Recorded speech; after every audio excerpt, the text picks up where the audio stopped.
है एक शांत गांव के घर से, जहां भूविज्ञानी एबी अपनी बड़ी बहन बेथ के साथ रहती है। मां के गुजर जाने के बाद दोनों एक दूसरे का सहारा बने हुए हैं, लेकिन जिंदगी एक और बड़ा झटका देती है जब बेथ को ल्यूकेमिया के अंतिम चरण की बीमारी हो जाती है। डॉक्टर साहब कह देते हैं कि अब इसका कोई इलाज नहीं है, मगर एबी हार मानने वालों में से नहीं होती। उसे एक विदेशी क्लिनिक के बारे में पता चलता है जहां गैर कानूनी और जोखिम भरे तरीके से इलाज किया जाता है। अपनी बहन को बचाने के लिए एबी ठान लेती है कि चाहे कुछ भी करना पड़े, वह पैसे का इंतजाम जरूर करेगी। इसी मजबूरी में एबी एक खतरनाक काम स्वीकार करती है और पहुंचती है जॉर्जियन काकेसस, जो रूस की सीमा के करीब है। एक प्राइवेट मेटल माइनिंग कंपनी ने उसे यूरेनियम खोजने के लिए रखा होता है। एबी के पिता इस फैसले से नाराज रहते हैं, क्योंकि उन्हें लगता है कि एबी अपनी जिंदगी बर्बाद कर रही है। लेकिन एबी के लिए अब केवल बहन की जिंदगी सबसे जरूरी होती है। वह एडवांस पैसे भी मांगती है, पर उसका बॉस कहता है कि जब तक कुछ मिल नहीं जाता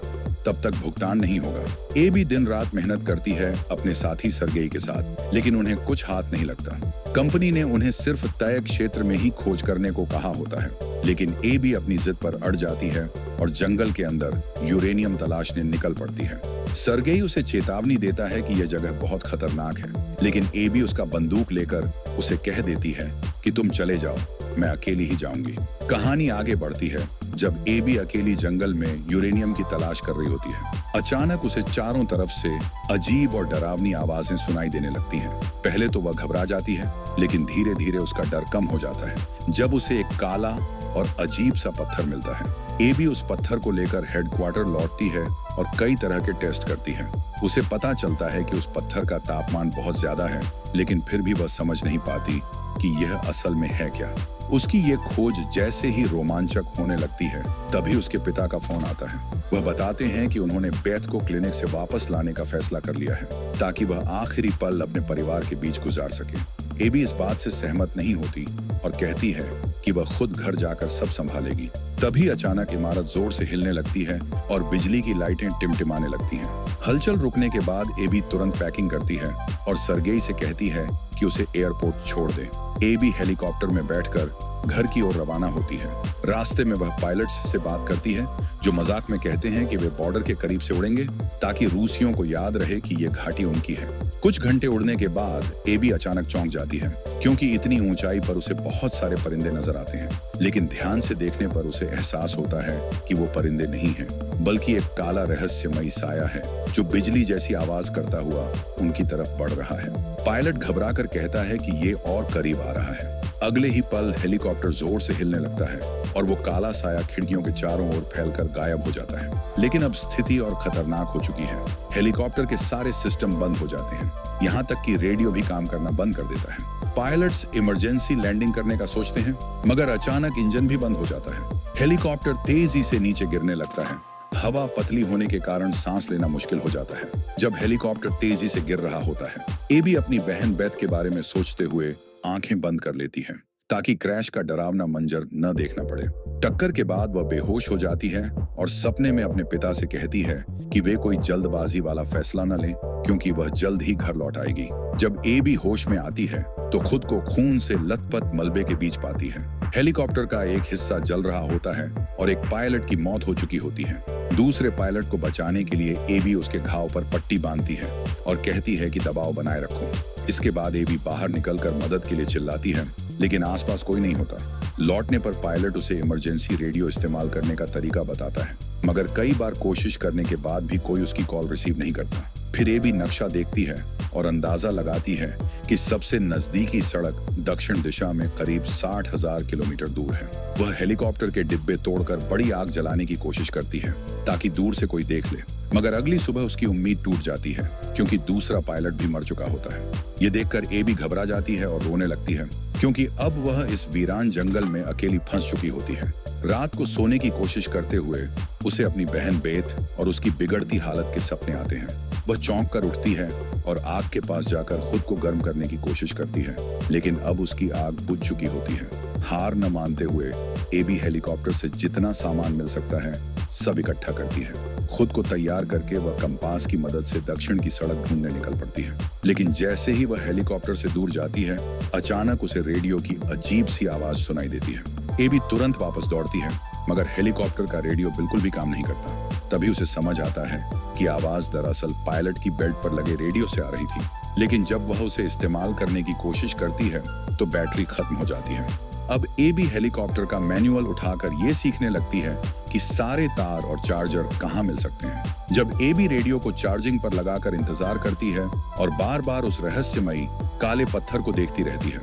थोड़ी देर बाद रेडियो फिर से काम करने लगता है और उसकी बात होती है एक अमेरिकी पायलट जॉन से, जिसका विमान भी इसी इलाके में क्रैश हुआ होता है। लेकिन उसकी टांगें मलबे में फंसी होती हैं और वह हिल भी नहीं सकता। साथ ही उसका एंटीना भी टूटा हुआ है। एबी समझ जाती है कि अगर वह एंटीना ठीक कर ले तो मदद के लिए कॉल कर सकती है। जब वह पूछती है कि जॉन कहाँ है तो वह बताता है कि उसे पास में एक झील दिख रही है। नक्शे पर झील देखकर एबी उसकी ओर निकल पड़ती है। जॉन बार बार उसे रोकने की कोशिश करता है और कहता है कि ये इलाका बेहद खतरनाक है और दुश्मनों के कब्जे में है, लेकिन एबी उसकी बातों को नजरअंदाज करती है। चलते चलते जॉन उससे बातें करता है और एबी बताती है कि यह सब वह अपनी बहन की जिंदगी बचाने के लिए कर रही है। एक पहाड़ी चढ़ते समय जब उसकी हिम्मत टूटने लगती है तब जॉन उसे याद दिलाता है कि कभी कभी लाख में एक चमत्कार भी हो जाता है। यही उम्मीद एबी को फिर से मजबूत कर देती है। उसे अपनी बहन बेथ की बातें भी याद आती हैं, जब उसने कहा था कि अब लड़ाई छोड़ दे और आगे बढ़े।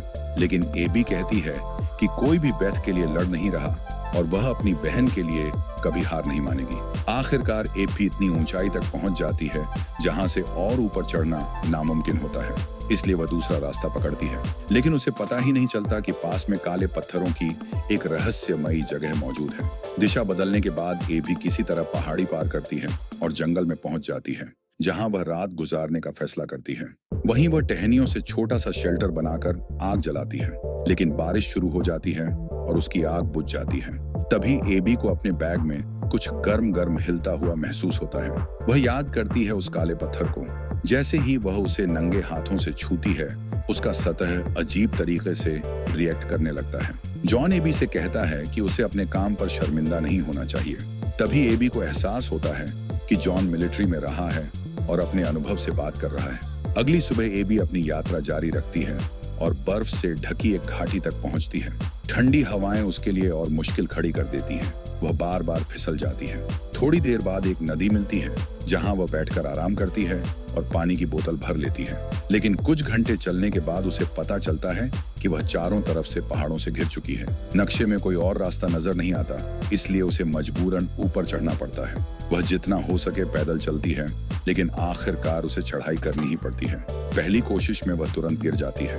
जॉन उसे कहता है कि वापस लौट जाओ, तुम सबको नहीं बचा सकती। यह सुनकर एबी भड़क जाती है और कहती है कि सब लोग हमेशा उसे रोकने की कोशिश करते हैं, जबकि उसे इस वक्त हिम्मत और हौसले की जरूरत है।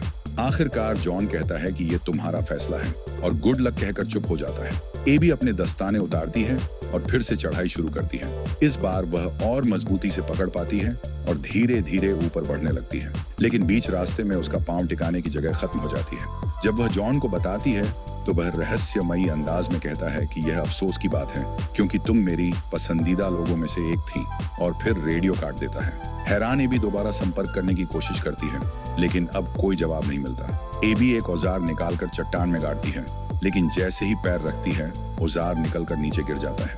वह गहरी सांस लेती है और सोचने लगती है। तभी उसे याद आता है वह अजीब काला पत्थर। उसे यह भी याद आता है जब डॉक्टर ने कहा था कि चमत्कार जैसी कोई चीज नहीं होती, लेकिन इस वक्त एक चमत्कार सच हो रहा होता है। एबी का हाथ हिलाते ही पत्थर अपना आकार बदलने लगता है। वह पत्थर पर धागा बांधती है और उसे पहाड़ की दीवार में गाड़ देती है।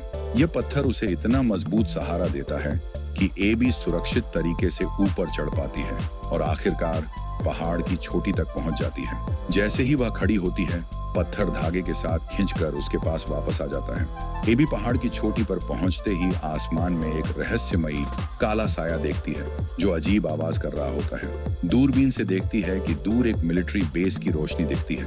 उम्मीद में वह घास और टहनियां इकट्ठा करके आग जलाती है और पत्थरों से तीर का निशान बनाती है ताकि किसी को उसकी दिशा पता चले।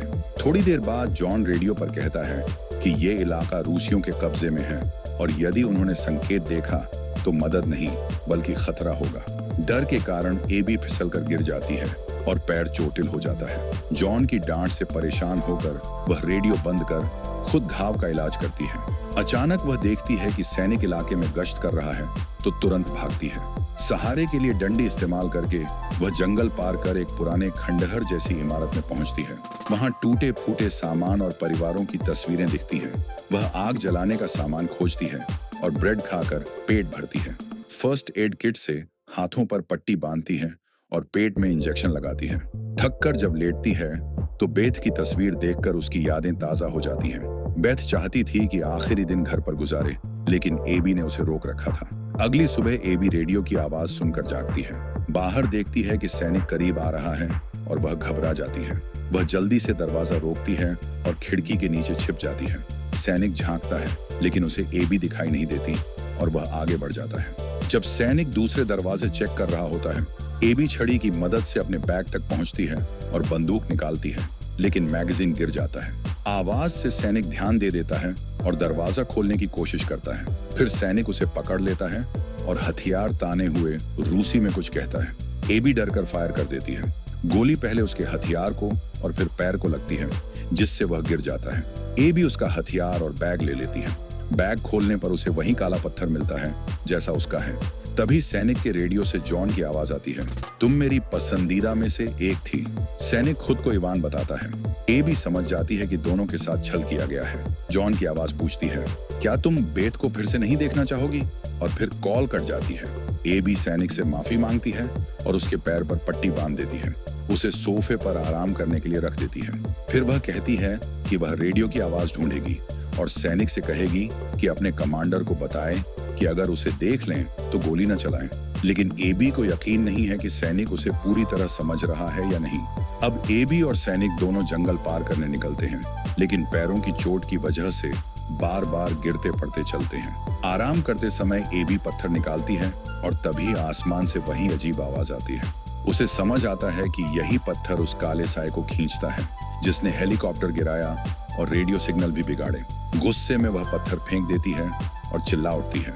दोनों बर्फ से ढकी घाटी में पहुंचते हैं और समझते हैं कि वे असल में जमे हुए झील पर चल रहे हैं। एबी सैनिक से दूरी बनाए रखती है ताकि बर्फ न टूटे। तभी फिर वही खड़खड़ाहट सुनाई देती है और वह देखती है कि सैनिक अचानक गायब हो गया है। खोजते हुए खुद एबी के पैरों के नीचे बर्फ टूट जाती है और वह झील में गिर जाती है।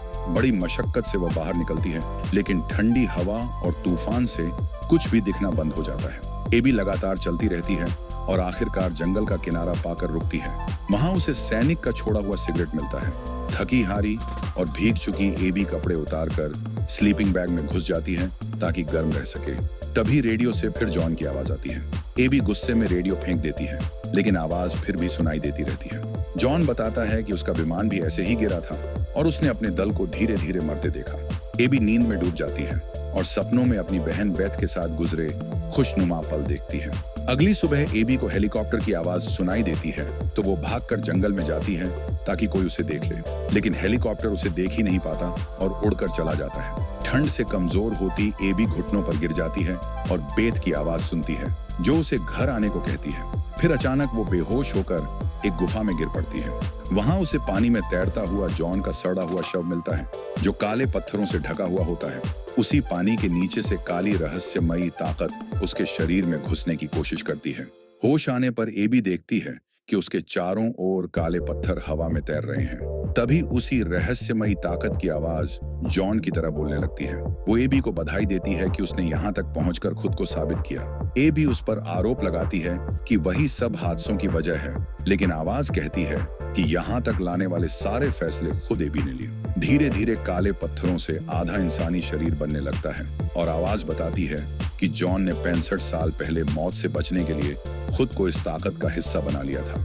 अब वही मौका एबी को भी दिया जा रहा है, लेकिन एबी साफ मना कर देती है और कहती है कि उसे बस अपने घर जाना है।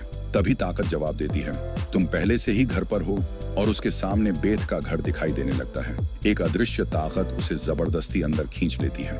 अंदर हर जगह काले पत्थरों के ढेर होते हैं और आवाज उसे कहती है कि वो मौत से डरती है और इसे हराने के लिए बेताब है। अगर वो खुद को सौंप दे तो हमेशा के लिए बच सकती है। डरी हुई एबी कमरे से कमरे भागकर इस आवाज से बचने की कोशिश करती है। तभी बाहर जाकर वो चौंक जाती है क्योंकि उसके सामने बेथ खड़ी होती है। एबी बाहर निकलती है और बेथ उसका हाथ थाम लेती है। अचानक एबी खुद को अपनी बहन के घर में पाती है, जहां बेथ बिल्कुल स्वस्थ दिख रही होती है। एबी उसे गले लगाकर रो पड़ती है, लेकिन तभी उसे अस्पताल का मंजर दिखता है और समझ जाती है कि ये सब उस रहस्यमयी ताकत का भ्रम है। एबी मान लेती है कि उसे अब अपनी बहन को जाने देना होगा। वो बेथ से माफी मांगती है और आखिरी अलविदा कहती है। घर से निकलते वक्त आवाज उसे रोकने की कोशिश करती है और कहती है कि यही तो उसकी चाहत थी, लेकिन एबी साफ कहती है, बिना मौत के जिंदगी का कोई मतलब नहीं होता। और वो बाहर निकलकर बर्फीले तूफान में मदद के लिए चिल्लाने लगती है। तभी उसकी आंख खुलती है। वो स्लीपिंग बैग में होती है।